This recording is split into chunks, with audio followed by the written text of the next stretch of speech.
Talvez algumas pessoas não acreditem em coisas sobrenaturais e que pensam que tudo não passa de invenção da mídia. Porém, somente quem passou por algo semelhante ao que eu passei sabe que o desconhecido, o sobrenatural e o mal estão por aí, à espreita e precisando apenas de uma oportunidade para se manifestar. O fato que eu vou narrar ocorreu há muito tempo, quando eu tinha apenas 10 anos de idade. Eu tinha ido passar as férias escolares em um pequeno sítio em Papanduva, uma cidade do estado de Santa Catarina. Junto com os meus pais e minha irmã estavam meus tios e um primo de 14 anos. Apesar da idade diferente da minha, se dávamos muito bem, me ajudando a explorar o mato e as novidades do campo. Subíamos em árvores, pescávamos em tanques, observávamos os animais silvestres e nos divertíamos muito. À noite, eu sentia um pouco de medo dos barulhos que vinham do lado de fora da forte casa de madeira. Sempre existia cantos de pássaros, insetos e outros animais noturnos que eu nunca havia ouvido na minha vida da cidade.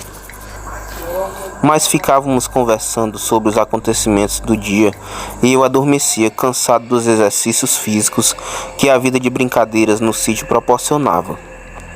Certa noite, todos na casa se reuniram em uma casa vizinha para um banquete na roça, com porco assado e saladas.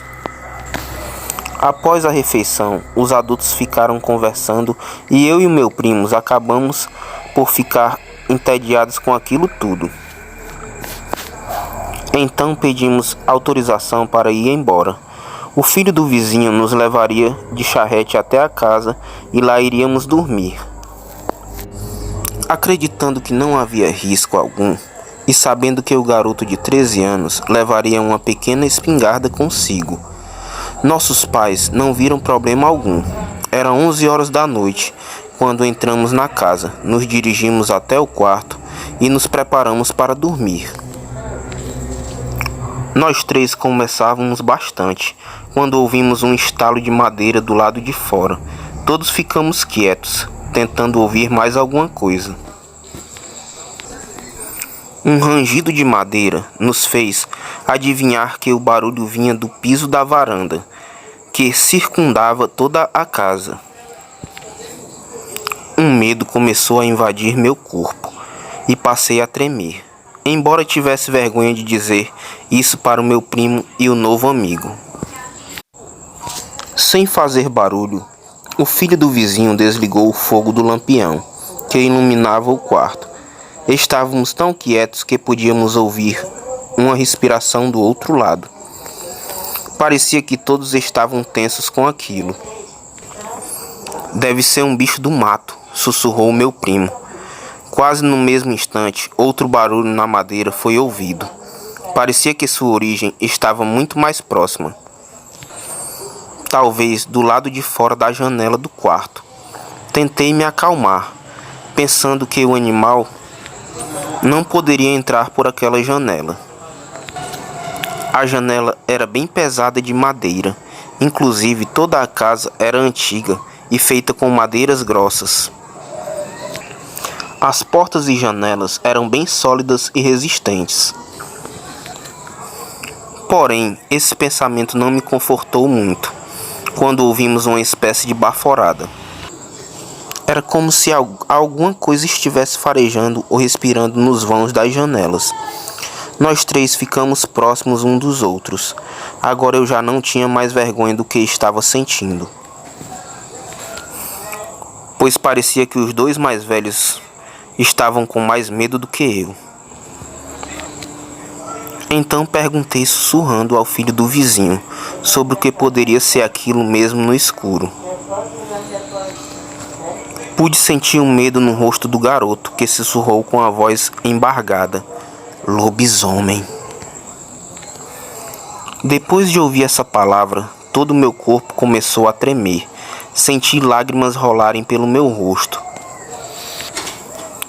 Eu pensava que essas coisas só existiam na televisão. E agora aquele garoto dizia que um lobisomem estava do lado de fora da casa. A coisa agora parecia andar próximo à janela, de um lado para o outro. Nós ficamos reunidos em cima de uma das camas, sempre com um olhar para a direção da janela.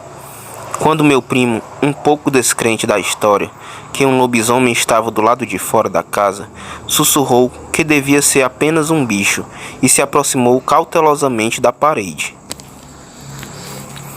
buscando espiar pela fresta da janela. O vi voltar correndo para a cama junto de nós. Agora a criatura parecia farejar nosso medo e tentava entrar na casa, arranhando toda a grande janela de madeira.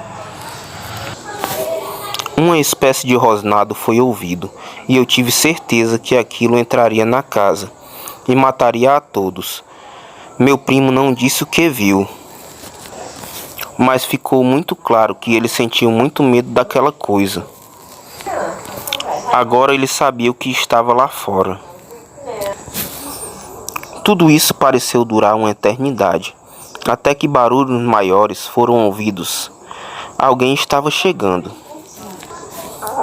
O som aumentava e percebemos que nossos pais estavam chegando em 2 charretes. Fiquei com muito medo que a coisa atacasse os nossos pais. Porém, parece que ela fugiu com um barulho de pessoas chegando. Ao entrar em casa, corremos em sua direção e contamos todo o terror que havíamos passado. Meu pai e meu tio disseram que deveria ter sido um animal silvestre, talvez uma onça, porco do mato ou até uma raposa. Insistimos que era um lobisomem, mas ninguém acreditou e todos foram deitar. E eu e meu primo e o filho do vizinho ficamos sem dormir até o dia amanhecer. Pela manhã, insistimos na história do lobisomem e todos os adultos afirmaram que deveria se tratar de um animal. Foi então que todos foram até o lado de fora do nosso quarto. A janela estava profundamente arranhada, em uma altura que nenhum animal de pequeno porte, como uma onça, poderia alcançar.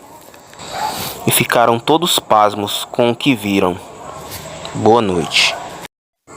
Em 1822, alguns amigos saíram de casa para tomar banho em uma cachoeira a pouco mais de 5 quilômetros de onde eles moravam.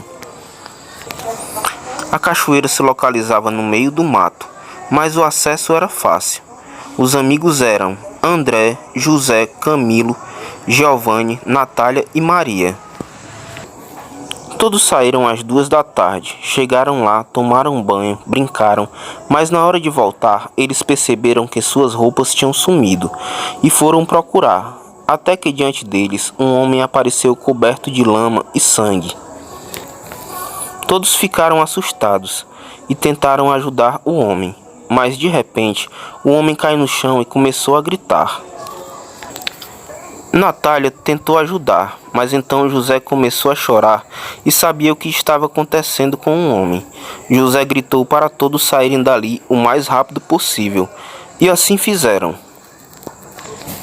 Em pouco mais de alguns minutos, um cachorro gigante nos perseguiu fazendo barulhos horrendos. Começamos a chorar como crianças, e os que conseguiram subir em árvores tiveram sorte, mas as meninas não. Aquele monstro pulou em cima das duas e começou a rasgar seus corpos, com as garras e presas, as matando quase que instantaneamente.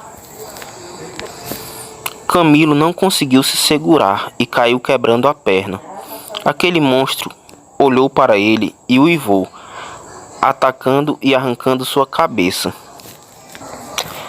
André, José e Giovanni ficaram em cima de uma mangueira e, para não ser devorados, jogaram mangas para espantar a criatura, que não se incomodou e tentou subir, mas suas pernas eram tortas e dificultaram. André acertou uma manga bem no olho do monstro, que gritou de dor. Depois saiu correndo. Esperamos alguns minutos e descemos. Fomos ver nossos amigos mortos, e nem deu tempo de se virar uma forte pancada, e tudo se apagou. Acordamos muito debilitados em cima de uma pilha de ossos humanos de animais. José estava pela metade. O monstro tinha devorado metade de seu corpo. André estava sem a mão e Giovanni estava pendurado sem pele e sem órgãos. Então André se levantou, pegou as roupas, amarrou na mão e saiu correndo, conseguindo chegar na cidade e contar que foi atacado.